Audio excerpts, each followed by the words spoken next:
நான் கோயிலுக்கு போனது எனக்கும் கடவுள் நம்பிக்கை கிடையாது. சின்ன வயசுல இருந்தே கிடையாது. நான் கோயிலுக்கு போனதே இல்லை. நான் கோயிலுக்கு போனதே இல்லை. நான் கோயிலுக்கு போனதே எனக்கும் கடவுள் நம்பிக்கை கிடையாது. சின்ன வயசுல இருந்தே கிடையாது. மீண்டும் உங்க முன்னாடி சொல்றேன், அதை சொல்றதுல நான் ரொம்ப பெருமைப்படுறேன்.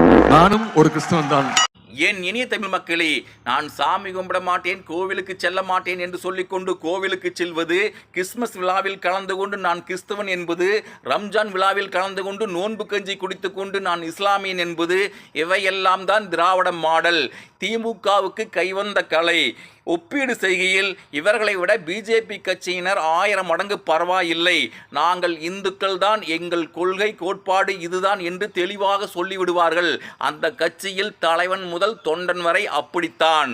உதாரணத்துக்கு வாஜ்பாய் அரசின் வரலாற்று பக்கங்களில் படிந்திருந்த கரை குஜராத் கலவரம். மோடியை ராஜதந்திரத்தை மதித்து நடந்து கொள்ள வேண்டும் என்பதை தாண்டி வாஜ்பாய் எதையும் சொல்லவில்லை. Right person in wrong party, தவறான கட்சியில் இருக்கும் சரியான நபர் என்று இந்தியாவில் உள்ள பெரும்பாலான தலைவர்கள் சொன்னார்கள். கருணாநிதி முதல் காஷ்மீர் முதல்வர் பரூக் அப்துல்லா வரை அப்படித்தான் சொல்வார்கள். ஆனால் அதற்கு வாஜ்பாய் சொன்ன பதில் நிறைய பேருக்கு தெரியாது. அது மாமரம் என்றைக்கும் மாங்கனிகளைத்தான் தரும், வேப்பங்கனிகளை தராது. அதாவது நான் என்றைக்கும் இந்துதான், இந்து கொள்கை கொண்டவன்தான், இந்து சாரம்சம் உடையவன்தான் என்பதன் அர்த்தம். அந்த வகையில் திமுகவை விட பிஜேபி பரவாயில்லை.